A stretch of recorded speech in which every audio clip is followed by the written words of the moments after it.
Hello students, continuing solid state में हम बात कर रहे थे क्लोज पैक्ड स्ट्रक्चर की। एचसीपी हम पढ़ चुके थे और कहा था कि एचसीपी क्लोज पैक्ड स्ट्रक्चर में एफिशिएंसी मैक्सिमम पॉसिबल है वो 74% है, कोऑर्डिनेशन नंबर मैक्सिमम पॉसिबल है वो 12 है, इससे ज़्यादा पॉसिबल नहीं है कोऑर्डिनेशन नंबर या एफिशिएंसी और packing efficiency with identical spheres. इसी में क्लोज पैक्ड स्ट्रक्चर में we will talk about another type, cubic close packed structure. तो हेडिंग लिखो cubic close packed structure.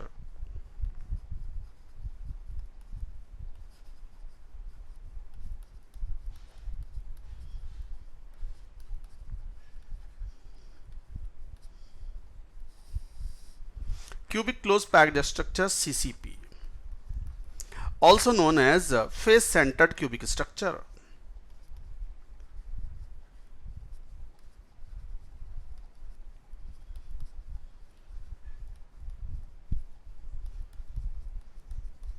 also known as face centered cubic structure.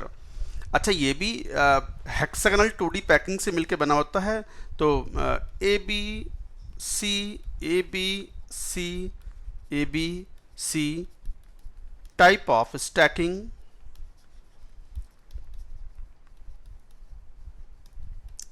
with every layer as hexagonal 2D layer.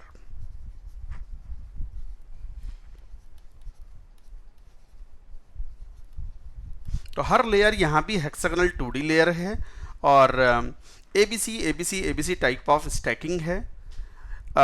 ये hexagonal 2D layer से ABC stacking से face centred cubic कैसे बना, ये थोड़ा हम बाद में बात करेंगे। अभी हम पहले फेस सेंटर्ड क्यूबिक की स्ट्रक्चर्स और उसकी प्रॉपर्टीज बता रहे हैं। Why FCC is equivalent to CCP, ये थोड़ा बाद में बात करेंगे। तो let us see the FCC structure. FCC face centred cubic, सभी फेस सेंटर पे स्फीयर्स हैं और सभी 8 कॉर्नर्स पर स्फीयर हैं। तो we can make it like this.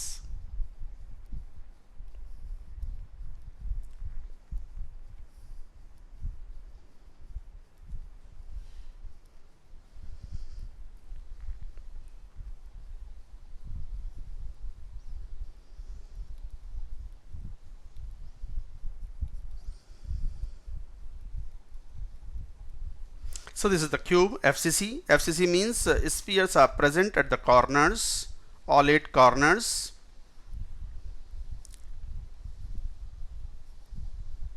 Like this, and also at the face center. Like this. मैं केवल 4 फेस सेंटर पे शो कर रहा हूं, बट ऐसा नहीं है कि बाकी के 2 फेस सेंटर पे नहीं है स्फीयर, वहां है। All 6 face centers are occupied by the spheres or the atoms of metal. Metallic crystals की बात कर रहे हैं यहां पर। तो ये एफसीसी यूनिट सेल हुआ। एफसीसी यूनिट सेल में this is edge length A of the cube, but sphere कहां टच करते हैं इस बार? Along the face diagonal. FCC का मतलब यह है कि sphere touch along the face diagonal. तो spheres touch along the face diagonal. तो in FCC spheres touch along face diagonal.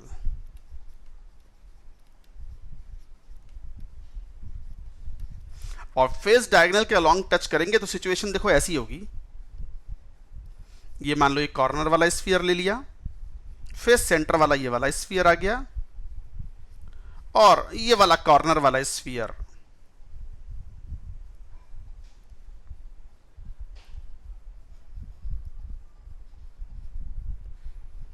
What is this distance? Center to center distance, this is 4r, and that is equal to what? A root 2. So like that we can say, so what is the relation? We can say that A is equal to 4r upon root 2. ये relation चाहिए होगा for calculation of the packing efficiency. तो like that we can say this is the face centred cubic structure. अब बात आती है, हमें 3 बातें फाइंड आउट करनी होती हैं फेस सेंटर्ड क्यूबिक स्ट्रक्चर में। फेस सेंटर्ड क्यूबिक स्ट्रक्चर में कोऑर्डिनेशन नंबर की बात करें तो कोऑर्डिनेशन नंबर Cn वो कितना है, वो 12 है, 12 ही होना है तो ये हेक्सागोनल 2D लेयर ही ना, every layer is hexagonal 2D layer. और हेक्सागोनल 2D लेयर में हमने देखा भी था जब हमें HCP पढ़ रहे थे कि every sphere is touching 6 spheres in own plane, 3 in the higher plane and 3 in the lower plane. तो 12 को एक तरीका तो ये है कहने का कि each sphere touches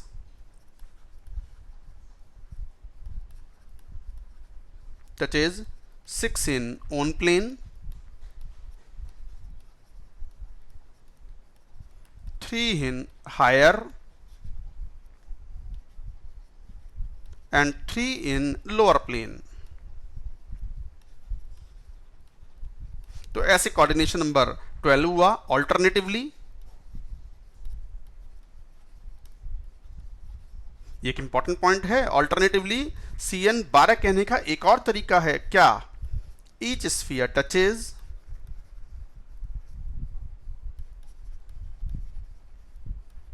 4 in on, 4 in lower and 4 in higher plane।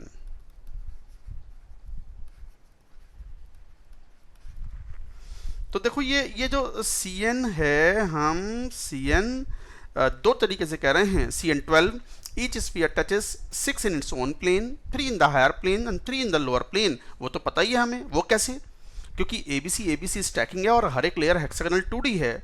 हमने अभी तक ये एक्सप्लेन नहीं किया है, स्टूडेंट ध्यान दें, हमने अब तक ये एक्सप्लेन नहीं किया है कि how CCP is equivalent to FCC। हमने FCC लेकर के अभी स्टडी कर रहे हैं हम, why FCC is equivalent to CCP, why ABC stacking generates or results into the finally FCC structure, we have not talked about, we will show it later। तो हम CN12 कह रहे हैं, एक तरीका तो यही 6-3-3, दूसरा तरीका 4-4-4। ये 4-4-4 कैसे है, लेट अस सी। अब आपने यही देखो, वापस आओ, यही देखो, इस FCC यूनिट सेल में आपने कहा कि कोई भी स्फीयर यदि फेस सेंटर पर और कॉर्नर पर होगा तो टच करेंगे, तो उनके बीच की डिस्टेंस कितनी हो गई, a/√2। तो इसका मतलब 2r is equal to a/√2। Centre to centre distance ये टच कर रहे हैं अलोंग द फेस डायगोनल, तो ये तीनों टच कर रहे हैं ना, तीनों टच कर रहे हैं, तो इसका मतलब ये टच करते समय उनके सेंटर टू सेंटर डिस्टेंस कितनी होगी, a/√2। तो centre to centre distance is a/√2। इसका मतलब FCC में, जो कि every sphere has got the identical surroundings, any sphere at a distance equal to a/√2 must touch. सुना मैंने क्या बात बोली, any sphere at a distance equal to a/√2 must touch. इसका मतलब ये टच कर रहे हैं दोनों, ये भी तीनों आपस में टच कर रहे हैं। जरा देखना, इसका मतलब ये मैंने 4 स्फीयर शो कर दिए। मान लो इस वाले को ले लो, इसको, इस वाले स्फीयर को अगर देखो तो ये वाला एक प्लेन ले लिया, मान लो first plane, this is first plane, और फेस सेंटर से पास होने वाला जो प्लेन है, चलो मैं सामने वाला स्फीयर भी शो कर देता हूं।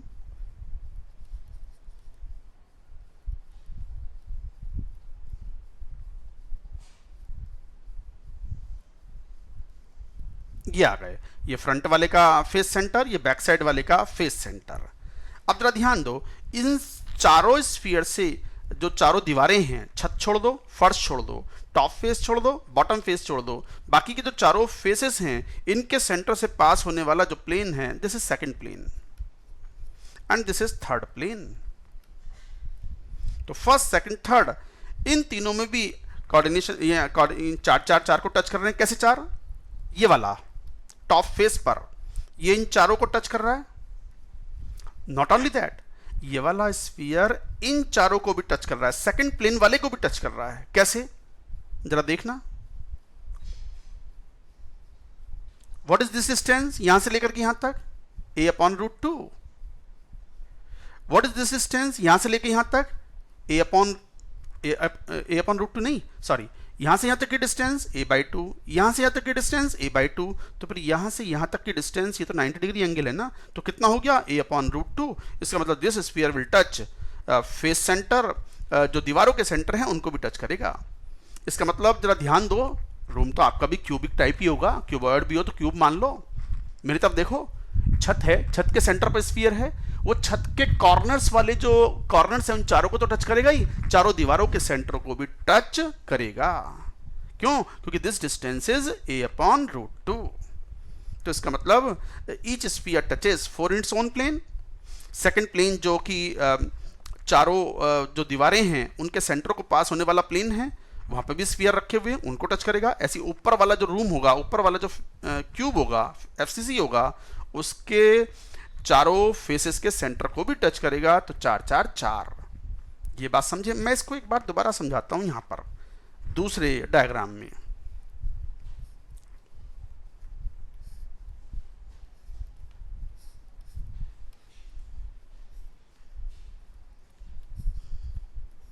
मान लो ये हो गया, जैसे ये स्फीयर है, ये टच कर रहे हैं, तो दिस स्फीयर मान लो ये इसका नंबर 1 है, 1, ये 2 3 4 5, और फिर चारों फेस के सेंटर पे जो स्फीयर्स हैं उनको भी टच करेगा। तो जरा ये डिस्टेंस देखो कितनी है, a/2, ये डिस्टेंस कितनी है, a/2, तो फिर ये डिस्टेंस कितनी हो गई, तो x स्क्वायर, मान लो उसे x बोल रहे हैं, तो स्क्वायर कितना हो गया, a स्क्वायर, a/2 का स्क्वायर प्लस a/2 का स्क्वायर, तो कितना हो गया, a/√2। तो a/√2 है, तो इसका मतलब 1 विल टच दीज स्फीयर्स। मान लो ये स्फीयर को बोल दिया 6, ये 7, तो ये sphere number 1 will touch 6 as well as 7। तो छत के सेंटर का स्फीयर चारों दीवारों के सेंटरों पर रखे हुए स्फीयर्स को भी टच करेगा। तो सेकंड वाले प्लेन को ऐसे टच करेगा, ऐसे ऊपर वाले प्लेन में भी 4 को टच करेगा, तो 4 4 4। तो कोऑर्डिनेशन नंबर कितना हो गया, 12। दो तरीके हैं 12 कहने के। Now effective number of atoms we can find out.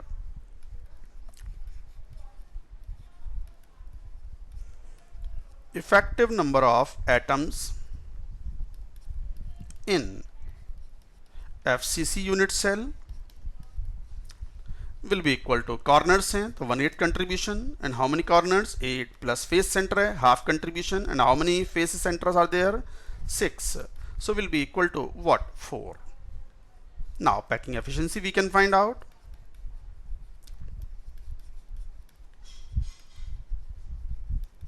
There are 4 spheres and volume of each is 4/3 pi r cube upon a cube into 100, और a की वैल्यू तो पता थी, 4 into 4/3 pi r cube upon a कितना था, क्या relation था उनमें, 4r is equal to a√2, क्योंकि फेस डायगोनल के लॉन्ग टच कर रहे हैं, तो a की वैल्यू 4r upon √2 का cube. This nearly comes out to be 74.05%. which is approximately 74% भी कह देते हैं। So like that you say. तो ये थी पैकिंग एफिशिएंसी। डेंसिटी निकालनी हो, that also we can calculate.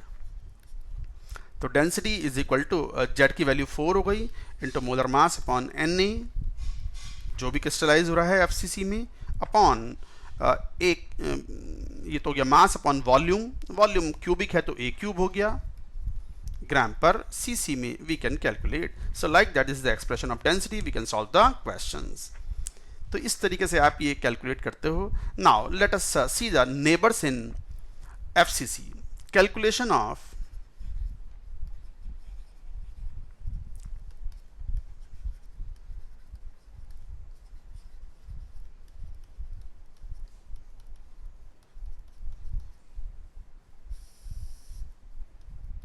Calculation of neighbours in FCC. FCC में नेबर्स की कैलकुलेशन कैसे करें, तो वो तरीका मैंने बताया हुआ है आपको। नियरेस्ट नेबर्स को तो कोऑर्डिनेशन नंबर बोलते हैं, next nearest and next to next, 3 calculate कर लो, काफ़ी हैं, पहले ही 2 सफिशिएंट है वैसे तो। सो लेट अस सी। चलो मैं एक एफसीसी यूनिट सेल बना देता हूँ।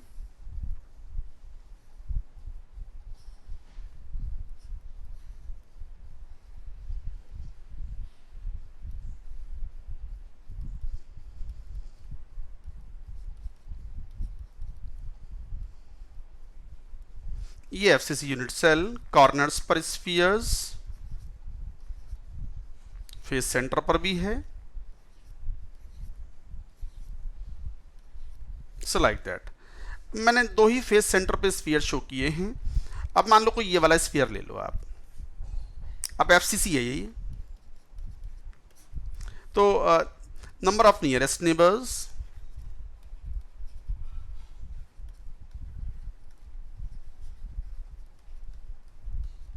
जिसे आप कोऑर्डिनेशन नंबर बोलते हो, वो तो 12 ही है। अच्छा 12 कहने का क्या तरीका है वो तो हमने पहले समझ के किया था, but now we can understand कि 12 कैसे है, वो वाले मेथड से जो हमने सीखा था। मान लो ये कोई कॉर्नर स्फीयर ले लो, ले लिया, बताओ नियरेस्ट कौन है, नियरेस्ट तो ये है, ये वाला, at distance equal to a upon root two, कौन सा, फेस सेंटर वाला। किसी भी कॉर्नर से 3 फेस निकलते हैं, 3 फेस के 3 फेस सेंटर हो गए, तो ये वाला हो गया, एक ये वाला भी हो गया, और एक फ्रंट वाले फेस का सेंटर भी होगा, ये वाला, ये 3 हो गए। तो हाउ मेनी, 3, बट कौन सी डायमेंशन के अलॉन्ग है, फेस डायगोनल, और face diagonal is shared in how many, 2, तो 3 अपॉन 2, तो एक क्यूब के अंदर 3/2 कंट्रीब्यूशन आया। ऐसे ही 8 क्यूब्स में टोटल कितना पाएगा, into 8, so would be equal to how much, 2, 4, 12, at what distance, at a upon root 2, इतनी दूरी पर है ये। The number of nearest neighbour to every sphere is equal to 12, that is a upon root 2 distance. इसके बाद चलो find out करते हैं next nearest neighbours. Number of next nearest neighbours, number of next nearest neighbours पर आओ जरा। Nearest तो हो गया ये, नेक्स्ट नियरेस्ट तो कौन सा है, अलोंग द एज तो है, ए डिस्टेंस पर। तो अलोंग द एज कितने होते हैं, ये कई बार कैलकुलेट कर सकते हो, कर चुके हो पहले आप। तो एक कॉर्नर से कितने एजेस निकलते हैं, 3 ही निकलते हैं। कौन से डायमेंशन के अलोंग हैं, वो जो स्फीयर मिलेंगे नेक्स्ट नियरेस्ट वाले, अलोंग द एज, और edge is shared in how many, 4। तो एक क्यूब के अंदर 3/4 will be the number of next nearest neighbours into what, how many, 8 are there, तो is equal to 6 at what distance, at A. So like that we can find out number of next to next nearest neighbor. Also we can find out number of next to next nearest,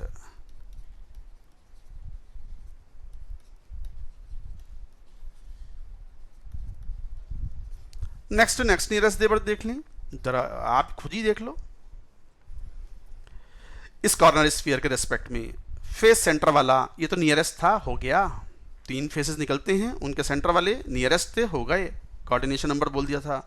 next nearest along the edge, दूसरे corner पर आ गया sphere, वो भी हो गए।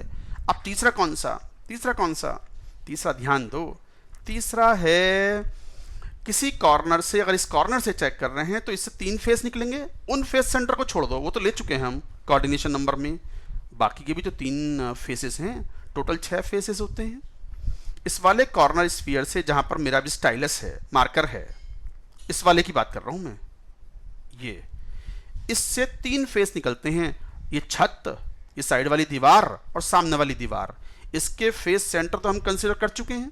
अभी 3 face और बचे, उनके फेस सेंटर पर रखे हुए spheres next to next nearest हैं, कहां, ये वाला, इसकी बात कर रहा हूं मैं, ये है नेक्स्ट टू नेक्स्ट नियरेस्ट। तो इसके डिस्टेंस कैसे फाइंड आउट करें, we can find out this distance, this is the distance. कैसे फाइंड आउट करें, दिस इज ए, और दिस एंगल तो ये आप समझते हो 90 डिग्री है, and this is a upon root 2। तो इसका मतलब अगर ये x है, next to next nearest neighbour की जो डिस्टेंस है वो x है, तो x का square should be equal to a square plus a upon root 2 का स्क्वायर। पाइथागोरस थ्योरम लगा दी, तो x की वैल्यू कितनी हो गई, a इंटू रूट 1.5। सॉल्व करो, you will get this value, 2 3 बटा 2 1.5, a इंटू रूट 1.5, ये है next to next nearest. And how many will be there, जरा काउंट कर लो, इस वाले कॉर्नर से एक ही क्यूब के अंदर 3 आएंगे भाई, 3 फेस सेंटर जो एडजेसेंट फेसेस थे वो तो कोऑर्डिनेशन नंबर में आ गए, बाकी 3 फेसेस जो हैं वो next to next nearest neighbours में आ गए, और वो अनशेयर्ड हैं, दे आर अनशेयर्ड, और अनशेयर्ड हैं तो फिर कितने होगा, एक में 3 हैं तो 8 क्यूब में कितने होंगे, क्योंकि this corner sphere is shared इन 8, बाजू वाले क्यूब में भी होंगे, ऊपर भी होंगे, फ्रंट में भी होंगे, तो 8 गुणा 3 24, there will be 24। So they will be 24. How many? 3 are there in the face. They are not contributed. Into 8. 24. At what distance? At a root 1.5. At this distance. So this is the method, this is the way we can find out the various parameters about the FCC structures. Next video lecture में we are going to talk about something different like how CCP is equivalent to FCC. हमने ये FCC लेकर के सारी properties define की हैं, अभी तक ये नहीं बताया कि how CCP is equivalent to FCC. That we will see in the next video lecture. That's it for now.